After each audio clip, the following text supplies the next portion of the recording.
Hi, everybody, and welcome this morning. Thank you for joining us. We have our guest speaker with us today, Sherri Gillis. So please join me in welcoming her. Thank you for joining us, Sherri.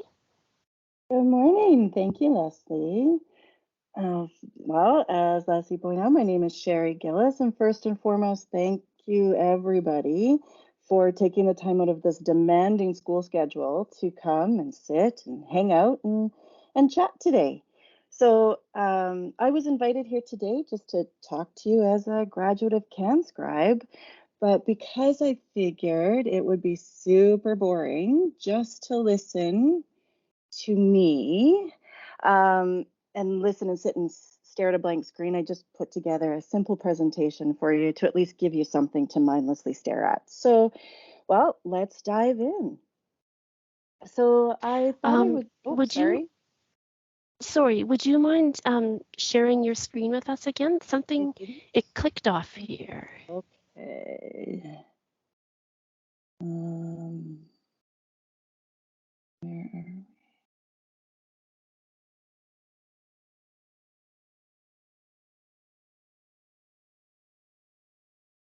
There we go. Is that better? Perfect. Okay. Yes, that's perfect. Thank you. Technical difficulty aside now. All right. So I thought I would start with a quick peek into my background. So I am a university graduate. I graduated from the University of Calgary with a Bachelor of Arts degree.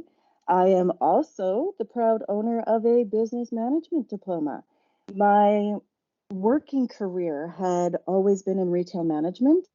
I've always worked in a fast-paced, multi-million-dollar revenue businesses where the money was good, but I never found myself waking up in the morning eager to get to work. So at the age of 35, I decided finally I was ready to stop working outside the home, and I went on to start the next chapter of my life. And so that was life as a mom. Fast forward 10 years, one heck of a roller coaster ride in between, and well, here we are. I happened upon CanScribe's front door almost by fluke. The company my husband works for, like all of the oil and gas companies at the time, had to downsize. And although he survived the cutbacks, the uncertainty of the industry overall made me want to help with the financial responsibility for our family. However, I could not just go to apply to any job. I have these two kiddos. These two kiddos are neurodivergent, so they have special needs, and I needed to be around for them. I needed to be around for the never-ending specialist appointments, the calls from school, etc. So I started researching jobs that could be done from home. I had all the usual suspects. I had the MLM style business, but I couldn't work the parties because my husband was always working out of town or he was on call. I was even thinking about getting an accounting degree, starting up my own business, but at the end of the day, I'm not a numbers gal. I was even interested in doing audiobook narration. But while I was out trolling some moms groups on Facebook, this question of what can you do for money from home was becoming very popular at the time. I have to take you back. We're pre-COVID. This is 2019. It's at a time when our federal government was enforcing extra regulations and restrictions on the oil and gas industry. And there were a lot of oil and gas companies just sort of picking up shop and heading down south. So I live in north central Alberta. So I live in the heart and the hub of the oil and gas industry. And so a lot of families like mine were what were called oil wives. We were all sort of sitting around going, what next? And so this question was becoming very popular. But I stumbled upon someone talking about becoming a medical transcriptionist. So that sparked an immediate interest. And of course, I started digging deeper. Now, I've always loved all things medical since I was a young teenager. Back in the days when there were those specialty cable channels and they were first being introduced, like HGTV or TLC, there was this little program and it was called The Operation. And I believe it ran for about 3 years. And my stepmother and I, we would watch it religiously. I don't think we missed an episode. I had even taken 1 year of pre-med in university, but didn't pursue it for reasons that I really can't remember being so long ago. But my digging eventually led me to CanScribe. And I felt that medical transcription was ticking all the boxes that I had needed and that I wanted in a new career. So I was finally able to begin my new journey in late July of 2019. So, like most, I was super excited and super stoked to start this. But I guess what I didn't research enough or maybe ask the right questions was just about the difficulty level and what to expect, right? So, I mean, as you can see, I'm quite educated. So, I mean, I started the program and I breezed through the first couple of chapters thinking, oh, I got this, right? I believe I even did the first few sets of dictations with that same attitude. And albeit you could almost say ego, right? But that was soon snuffed out. And I, like many students before me, and I'm sure many students after me, and possibly including some of you who have joined us here today, I found myself dealing with feelings of inadequacy, lots of frustration, and, I'll even say stupidity. Like I had never, throughout all of the countless years of education, been made to feel so challenged and made to feel all of these feels. Add to that, I was a bit of a perfectionist and, of course, my own worst critic. And, well, needless to say, there was not a day that went by that did not see me crying into my coffee at some point.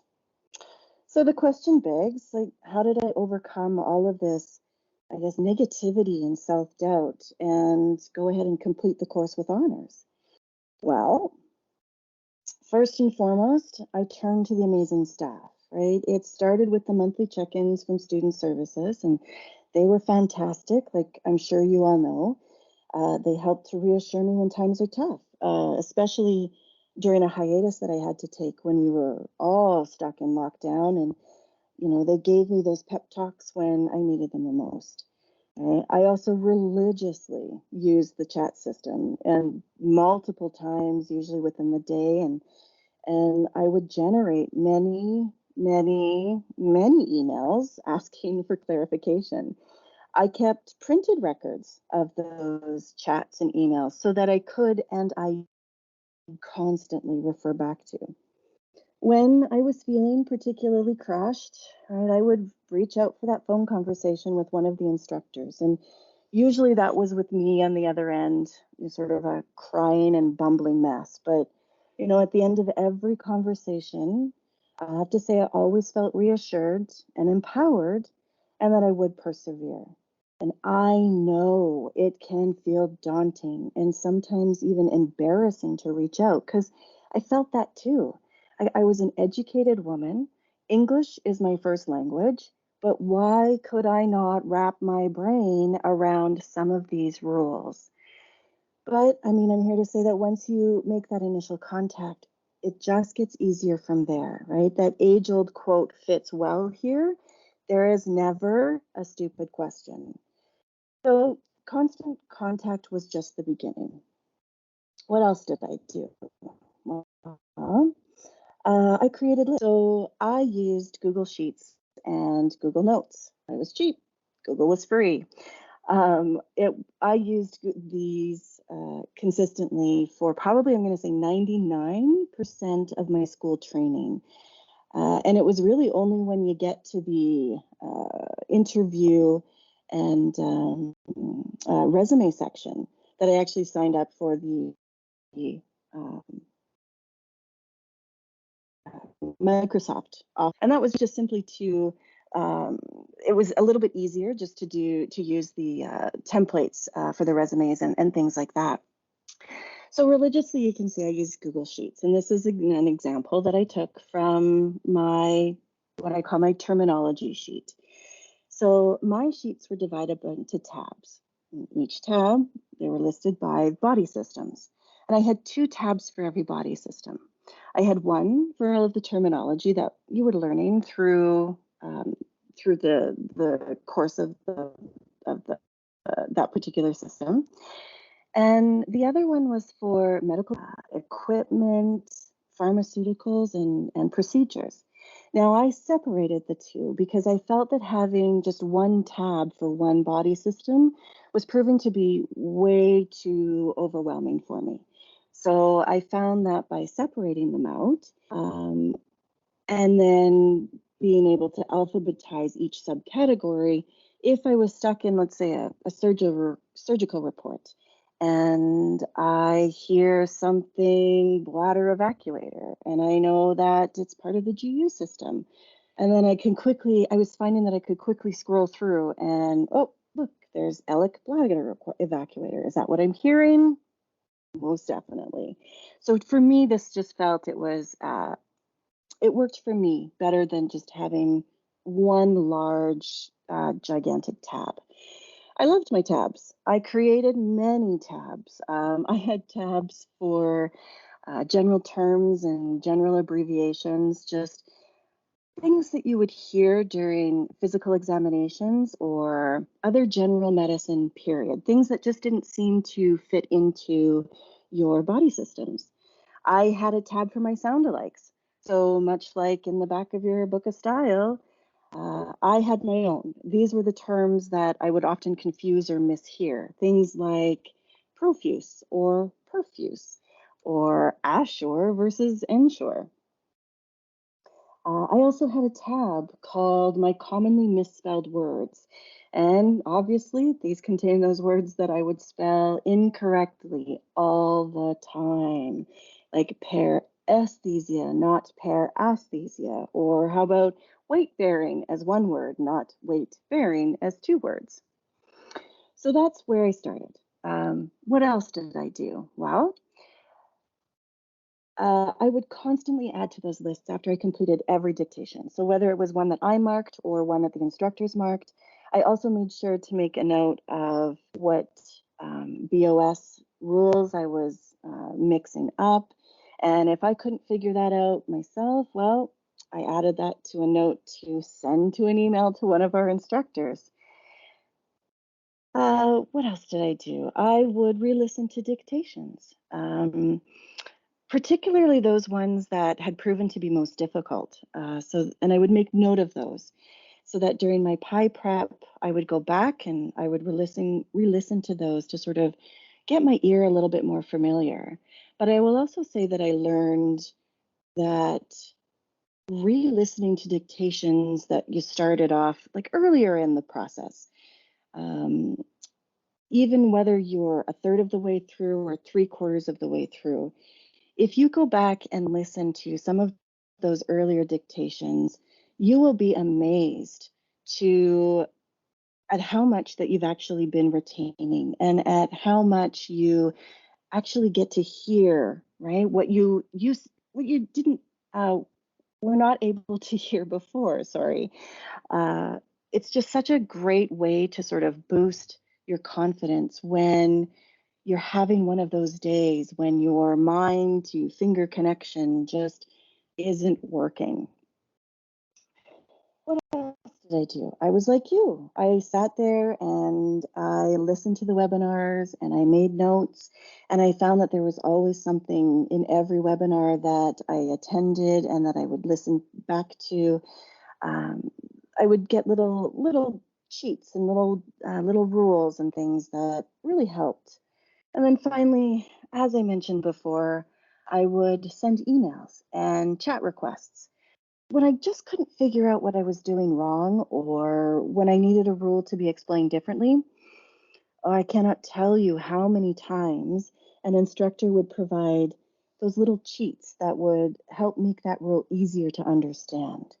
We all have to remember that they have an abundance of resources at their fingertips, not only through what they do as an instructor, but over the years of experience that they've had as, MTs. And I was amazed at the amount of information that they could pass on to me, whether in documents that they had created themselves, based on what question or problem that I was having. So these were basic things that I had always stuck to during my time with CanScribe. But I realized that maybe I should point out a couple of things that I wish I had made some time to work on during school. Now, they're not, it's sort of like not the end of the world that I didn't put the focus on it. But it's certainly some things that I'm finding I'm using more and more every day in my working career. And one of those was developing my text expander. So during school, I was more focused on training my ear and learning the correct spellings of medical terminology. But this is still a work in progress, I will say. Um, Using a text expander does help to promote that productivity. And I don't use it as much as I probably should be because honestly, I just keep forgetting what words I have put in there. So, as I said, a work in progress, and it is something that I have realized that maybe it is something I should have put a little bit of focus into. The other thing that I wish I had focused a little bit more on during school was learning all of those quick keys or shortcut keys, not only for the program that you're transcribing in, so whether that be DictaScribe or Fluency or InScribe, but also for the use of your computer. So whether how you're switching between screens, monitor or switching between the tabs in your internet browser and things like that. You're going to hear this time and time again from your instructors, but the more time that your hands are actually on the keyboard, the more productive you are. Like that's just guaranteed. And it becomes more and more prevalent as you get into that working world. But I'm here to tell you that for all of the frustration and for all of the hard work that you're doing right now, there is a light at the end of the tunnel, right? And that light starts to come to you when you open your mailbox to discover that beautiful certificate proving that, yes, you did it. And I will say that I did cry when this showed up. But now you're probably thinking, well, then what, right? Well, that depends on you, and that depends on what you're able to do. So for me, that was finding a job in a company that would support me. And not just support me, but support me as a new graduate, right? I'm brand new to the industry, brand new to this particular part of the industry. As I said, my background was retail management. Um, I also wanted a company that would help me find my feet because of this. And I wanted a company that encouraged continued learning.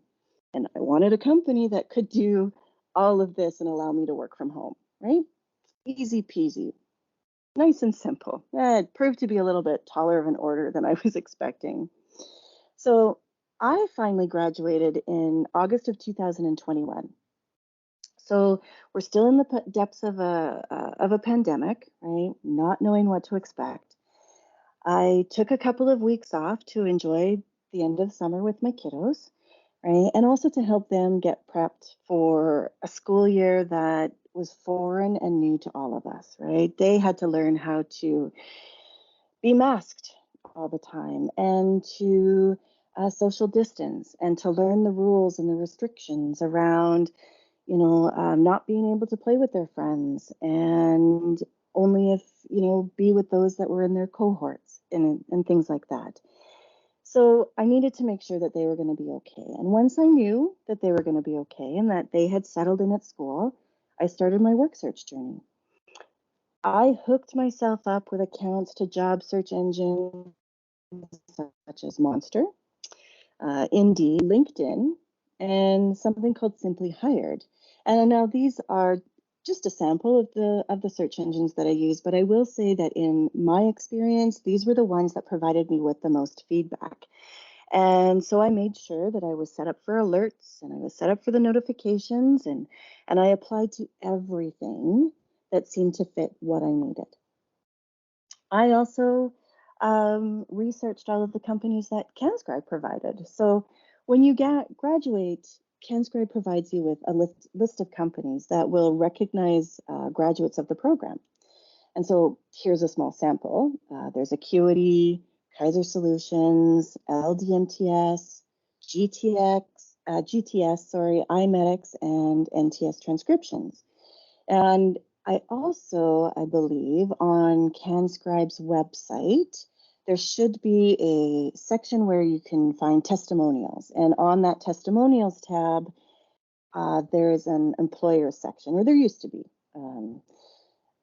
And there were some companies that had provided testimonials that weren't on that list. And so after doing a little digging and doing some research, I even applied to those companies. Now, sad to say, well, or unfortunately, for the first 3 months, I never received any callbacks. At that time, as I had said, companies had either stopped accepting applications. They had closed the ability to submit applications online, for example. I had never heard anything back. I had heard back from a couple of companies that, yes, thank you, we received your application. But due to COVID-19 restrictions, and we are not hiring at the moment, etc., we'll keep your resume on file, and when things open up, then hopefully we'll be able to get back to you. So talk about devastating disappointment. I was so ready to start this new journey, right? My kids were good. Things started to look like, well, maybe we're going to get back to some semblance of normal. But then I hit these roadblocks. But I will say that, CanScribe was there in the background constantly. They were checking in, they were offering support, and that was great. It meant a lot to me. There were a few hurdles that I was up against. Restrictions were still in place for the most part. That meant that the medical field was backlogged. That meant that the medical field was stagnant. That also meant that there were more experienced MTs looking for work because of all of the stagnancy and all of the hiring freezes.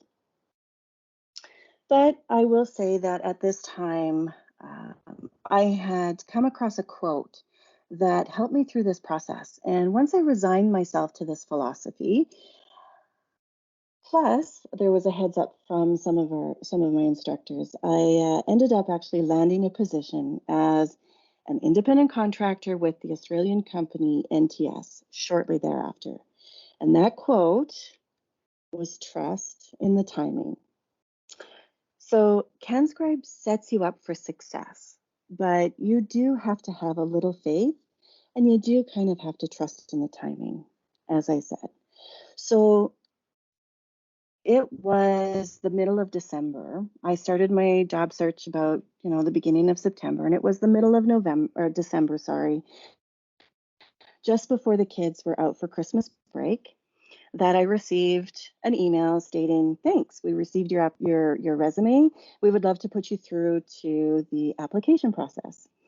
And so the application process was a typing test, and there was also a multiple choice test. And that multiple choice test was nothing to stress about, nothing to panic over. It was just a simple multiple choice, asking you to demonstrate your knowledge, basic things that you have drilled into yourself over the last 12 months. So I think it was about the 19th of December, I received that email saying, congratulations, your application has been successful. And once we dotted all of the I's and crossed all the T's on the contract, I was set up with a trainer. So I was put in touch with a trainer, and she tells me that, well, by 5 p.m. that day, she's on holidays. Okay, that's fine. Trust in the timing, right? That meant that I got to spend Christmas with my family, with knowing that I had a job to start in January. I think it was around January 11th or 12th that she had said she was back.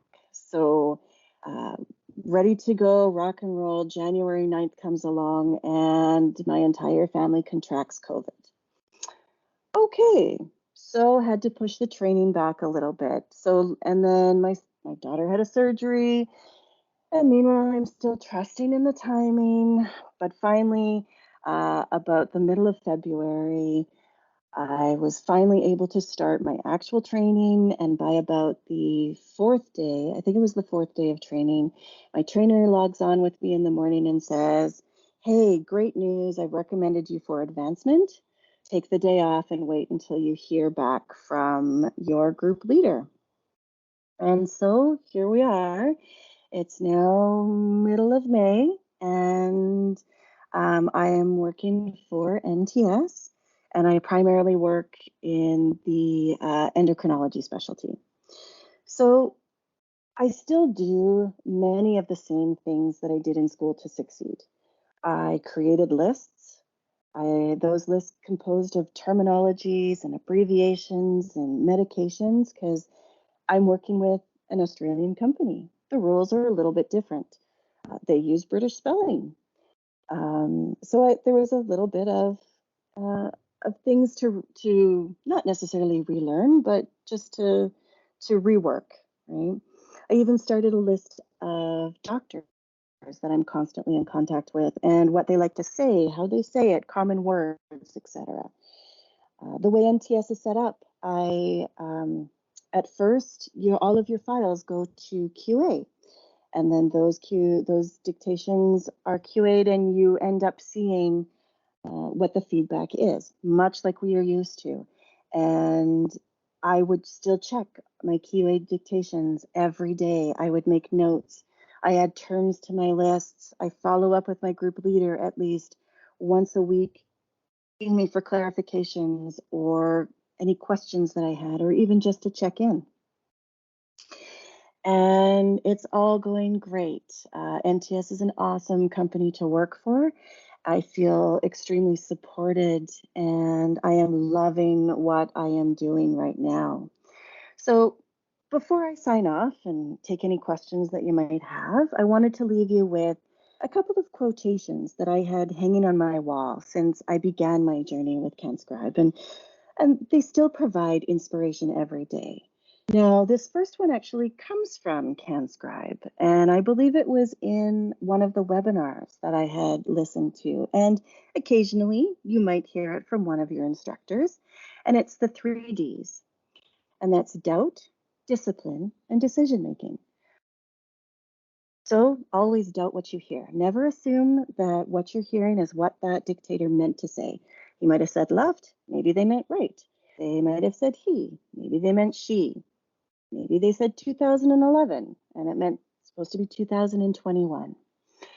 Always make sure that you use discipline. So discipline for yourself, meaning that you're double checking, sometimes triple checking what you're sending through.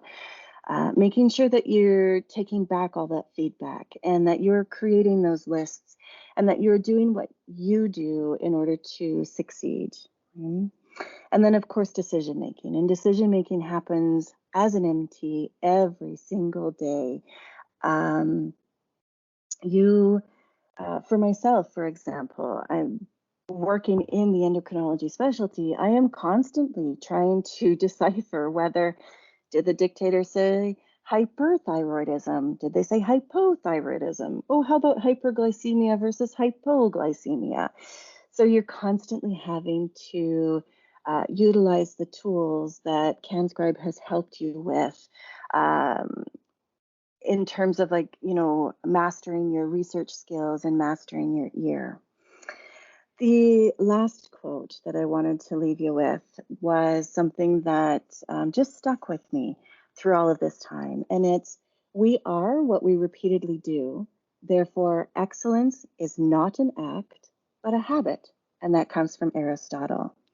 So finally, I'd like to say thank you for listening. And I certainly hope that I've provided a little bit of inspiration or at least some reassurance to you today, because you need to just know that you've got this. Thank you. Thank you very much, Sherri. That was great. Really good story, and I appreciate you sharing that with us. My pleasure, Leslie. Thank you for asking. So at this time, if Sherri has time to stick around, maybe we could have some Q&As with her. And like I said earlier, you can just type any questions you have in the chat box, and we can go from there.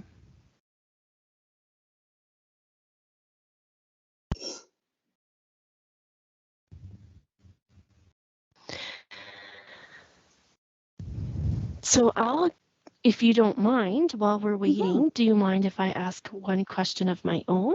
Absolutely. You mentioned that you didn't really use your text expander through the course. Are you using one now? I am. I'm just starting to dabble in it, basically. At one point, I was not sure as to what type of text expander to use. NTS had a couple of recommendations. I find that because my transcription platform is InScribe, so I am using the text expander through InScribe. But as I said, it's a work in progress, and I need to, I think, either create a list that it's a little, how do I say? I have troubles remembering what I've actually created as an expansion, if that makes sense. No, what I use as the abbreviation to create the expansion.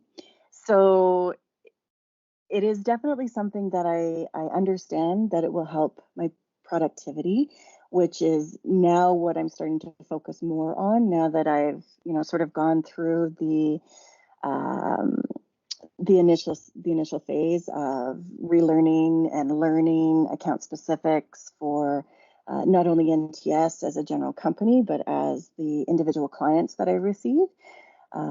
So it is definitely something that I am working on continuously. Very good.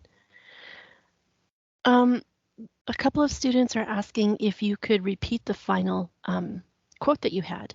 Oh, sure. They said there's a little. Oh, probably the little box. I wonder if I do that. Did that help? There you go. Yep. So it Very is, good. we are what we repeatedly do. Therefore, excellence is not an act, but a habit. And that comes from Aristotle. Thank you. Laura's wondering how long your employment training took. The initial training was, well, NTS asks you to commit up to 20 hours. So that's about 4 to 6 hours per day that they would like you to focus with them one-on-one. So you're online at the same time that your trainer is online. And I didn't have to do those 20 hours. So probably by my 12th hour, she recommended me for advancement. And then that's when I got placed with my group leader. And then, of course, training is still sort of ongoing, right? You don't just sort of get thrown out into the wolves, so to speak. You still have to go through sort of a process. And NTS is a great company with that, where all of the dictations and the files that you do, just sort of like you're doing now, where you send off a file and, if it happens to be one of the ones that goes to the instructors, they're your QA. So they would make sure that the file looks good. They would clean up anything that needs to be cleaned up. They would not only process that through to the client, but you would also get the feedback from that. So exactly like you see, you could go back, you can see where you went wrong or what words you didn't hear and things like that. So there's no rush for training. So once you go through that initial training mode, and you're now working as an independent contractor, there is, so you can always reach out to one, your team leader, or to the QA, to whoever's working in QA at that point. And through doing it that way, you slowly gain more confidence in yourself, as well as you get to learn all of the ins and outs of all the client specifics, the account specifics. And eventually what happens is, client by client, you're given what's called DTC. And so that's called direct to client. So you produce your dictation, you transcribe that dictation, you produce that file, and it goes directly back to the client. It no longer has to go through QA unless you make the choice to send it through QA. Does that make sense? So training is always available, I guess. Very good. So we have another question here. Do you have any suggestions on how I can utilize my time more? I have an 8-year-old son and a full-time job, and sometimes this can be challenging. Is there anything specific that you did that helped you find time to focus and commit to your work? That was tough. And because I don't know what your situation is, my situation was that I was very lucky, and I was able to take time off. So even though like I tried to do as best as I could, you're only one person. Having your kiddo with you is, so difficult, and I understand. You just have to. It's such a difficult one to answer. I can't, I like I said, I had to take extra time. I had to buy extra months. I was lucky in the sense that I was able to do that. And that's why my 1 year turned into 2 years. One, because of the lockdown. There was no way that I was able to focus on school and to homeschool my kiddos and see them through this pandemic, through something that nobody's been through before, that hopefully we never have to really go through again. And it was a very difficult time. And so I had to make a conscious choice. And at that point, I had to say, school is very important to me, but because I couldn't give my 100%, I slowed down completely. And so I would still go back and I would still listen to a dictation here or there and do that kind of thing. But for me, I had to actually sort of step right back out of it. I know that doesn't really give you an answer. I know that also I lost a lot of me time during that period, where it's very important to make sure that you're still concentrating on doing the things that, give you those breaks. But I was finding that in order for me to stay with everything and on top of everything, I was still taking my extra time and still either reading through the book of styles, or reading through my notes and just doing little things like that. My husband, when he was around, was very supportive and did try to, deal with the kids as best as possible. So hopefully maybe there's somebody around that you can trust to help in that respect, to at least give you a couple of hours here and there. Unfortunately, that is a really tough one to help you answer. And I'm sorry I don't have anything concrete for you. That's great. Thank you. There's some great tips in there. So yeah, I mean, that's just it. Like, a lot of students get caught up on the course is a year, I need to graduate in a year, but Mhm. depending on your loan situation, there are extensions available. So if you absolutely can't do it in a year, look into your extensions. So just to take that pressure off of you. And that is exactly it. As soon as I started doing that, that's exactly right, Leslie. That pressure just sort of alleviated, right? And you can only do what you can do, right?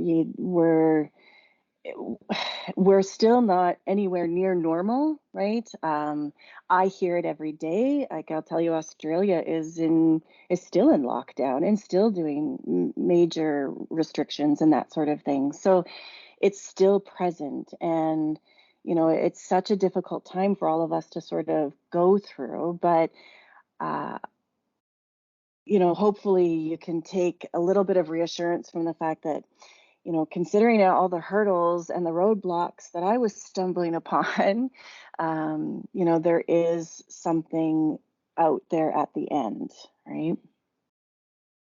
Mhm.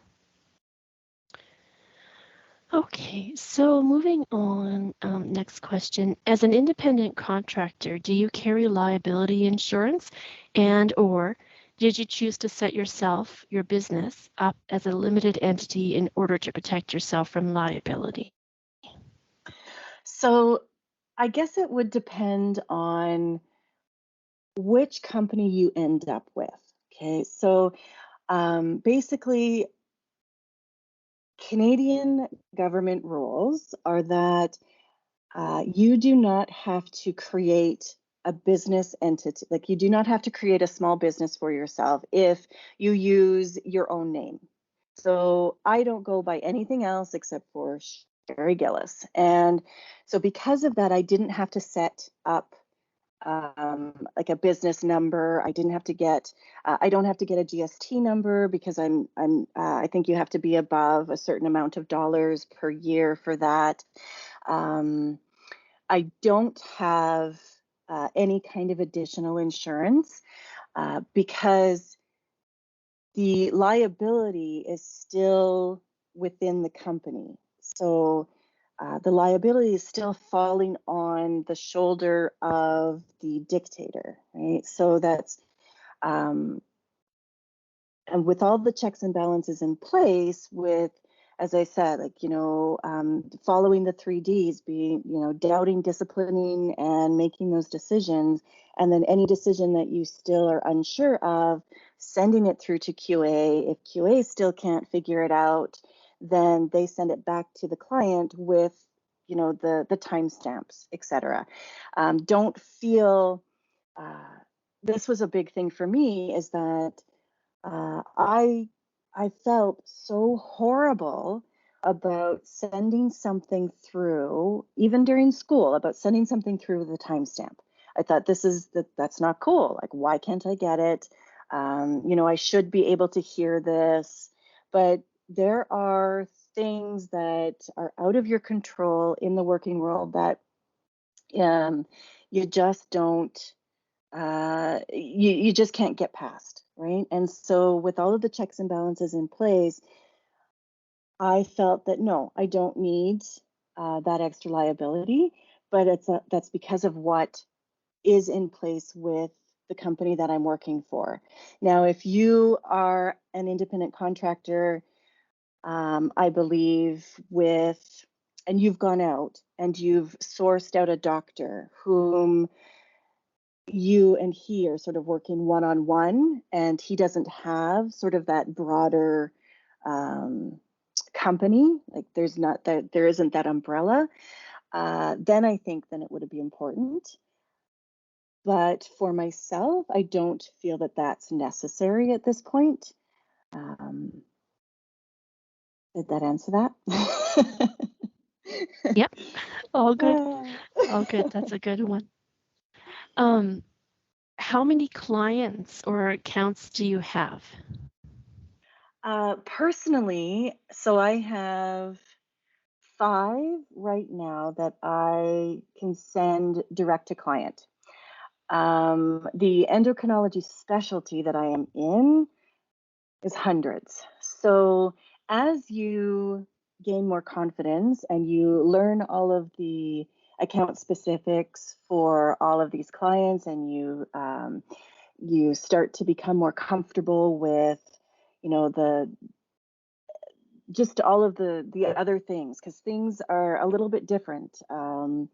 I don't have to, there are some rules that I don't have to focus on as much as others. I have to get past remembering about American spelling versus, because they use British spelling.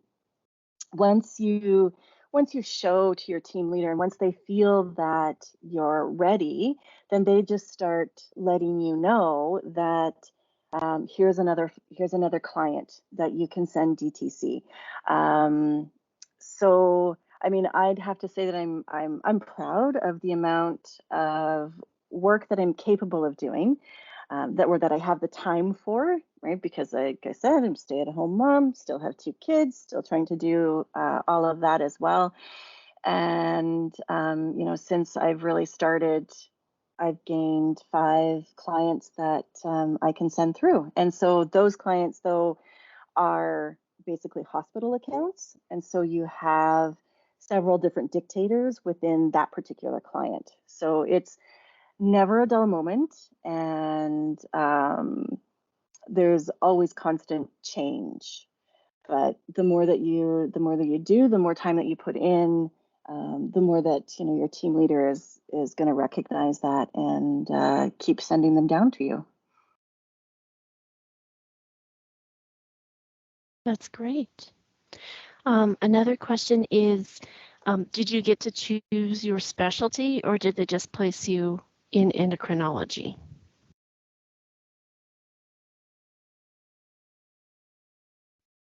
When I started training, it just happened to fall that the files that my trainer was giving me did fall under endocrinology. And I think at that time it was because that's sort of who they were looking for. By the end of the training, my trainer did ask me if there was anything that I wouldn't do, or if there was something that what I was more interested in. At that point, I was like, just give me a job. Like I'll do anything. So I didn't really question it. I know that my group leader has more under her umbrella than just endocrinology. And we went through sort of this really quiet time where Australia sort of shuts down for a few days. It was just over Easter. And so then there was about a week and a half where we were not seeing sort of any files coming through. And so other team leaders were reaching out and asking, hey, you know what, is there anybody that's looking to take on other specialties at the moment? I've got a few files. And so that's where that can come in. But I didn't really ask. So yeah, I just wanted to work.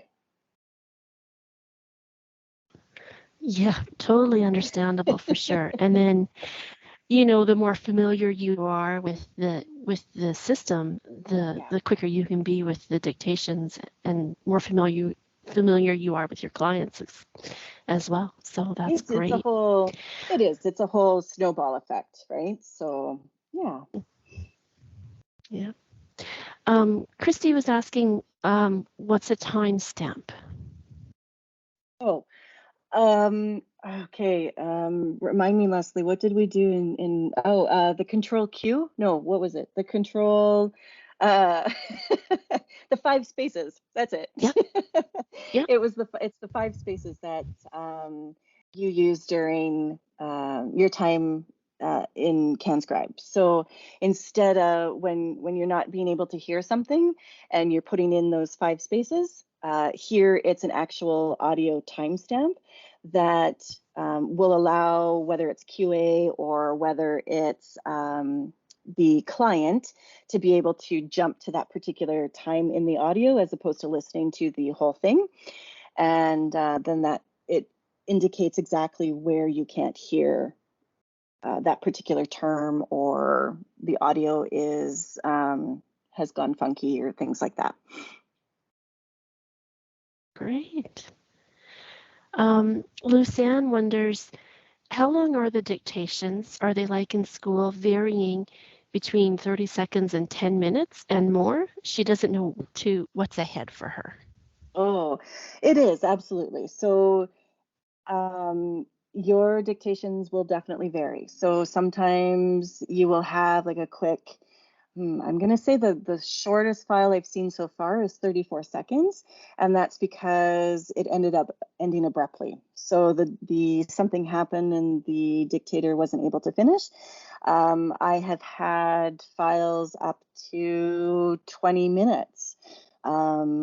Don't for like, just remember that sometimes within those files there's a lot of dead silence, like as the dictator is trying to form their words or figure out what they want to say next. But it varies completely.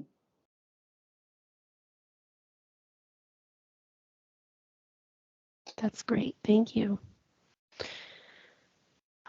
That's all the questions that are typed in now. I wonder if anybody else has any questions at the moment, or I'll let them type them in. But in the meantime, while we're waiting, while you were, oh, here we go. How are you compensated by NTS as an independent contractor? Is it via direct deposit or e-transfer? It is actually via direct deposit. So they use they outsource to a third party. There's a term for that. Let me double check what that term is. Unfortunately, I don't have what that term is, but basically it's a third party that takes care of the payment. And so that payment just gets directly deposited into your account. So in our case, you either bill the company on the 15th of the month, or usually once a month. So it's either the 1st or the 4th that you get to send your invoice to the company, and then within 4 business days, you end up getting the money deposited directly into your account. Great. And then another question here, how many hours do you put in a week?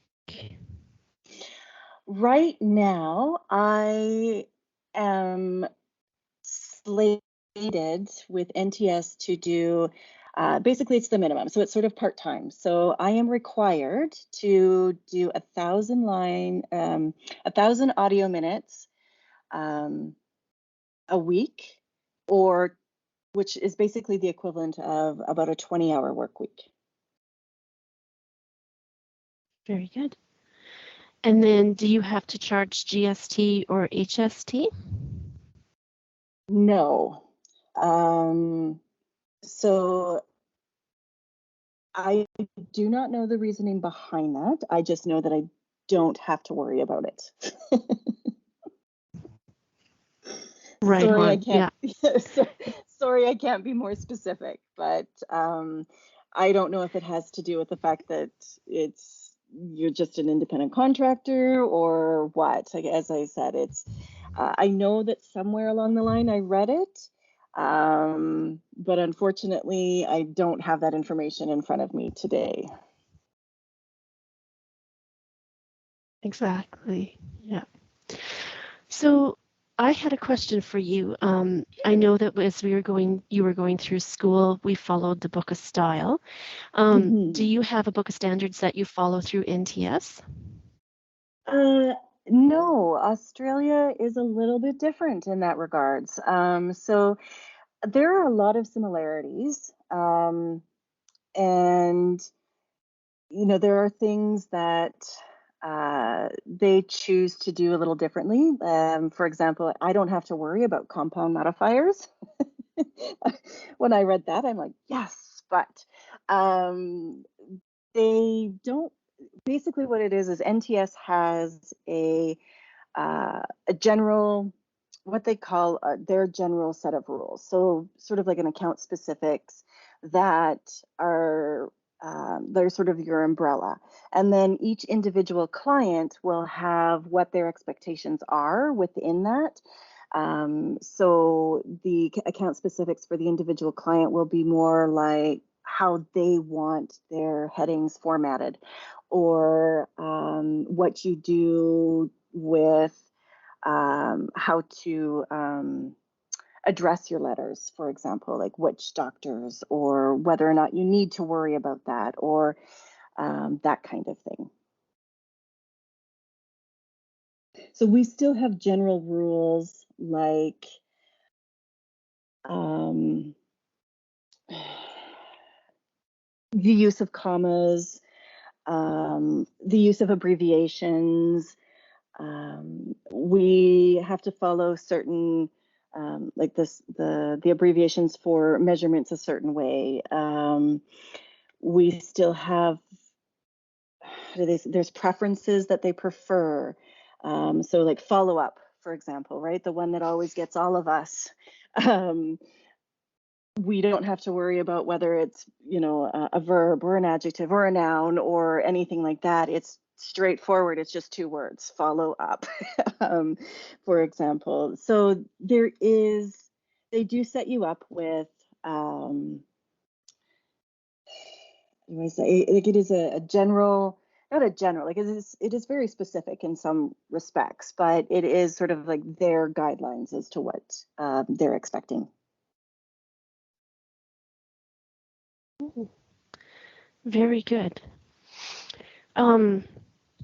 That's actually the end of our questions, and also we have 1 minute left, so we're at the end of our time as well. Well, thank you, so that worked everybody. out good. Yeah, no, perfect. Thank you, everybody, for taking the time and listening. And, if you have any other questions that pop up later, I'm sure that you could send Leslie an email, and I'm sure she can forward those on. And, I as I said, just trust the timing, take care of your of how you feel, and know that you've got this. I was one of those, and I know Leslie and Lori and a few other instructors that aren't there anymore, but they all heard me crying and babbling and and being a bumbling mess. And here I am working away and succeeding. And so you can too. Absolutely. Yeah, absolutely. So I'm not sure, Sherri, if you can see the chats coming up, but everybody is thanking you very much for your presentation and all the information. So you are welcome, everyone. Thank you so much for joining. Have an awesome day. Yes, and thank you very much for taking time out of your busy day to spend an hour with us. We really appreciate that. Oh, my pleasure. Thank you, Leslie. I was, as I had said, I was honored that you had thought of me. So thank you.